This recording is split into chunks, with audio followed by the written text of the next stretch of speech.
Сәлем достар, менің YouTube каналыма қош келдіңіздер. Бүгін ашыған қаймақтан өте жұмсақ пирог жасаймыз.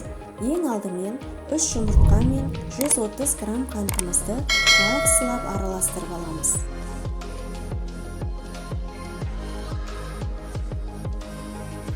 Үстіне 10 грамм қопсытқыш, 160 грамм қаймақты салып араластырамыз.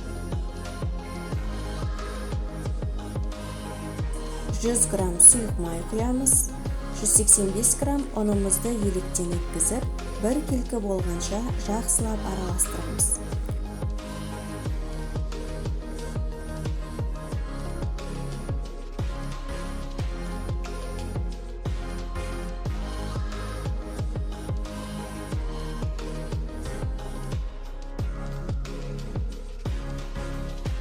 Формаға құйып, 180 градус пеште 30 минут пісіреміз.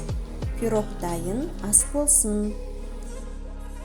Видеоны соңына дейін қарағаныңыз үшін рахмет.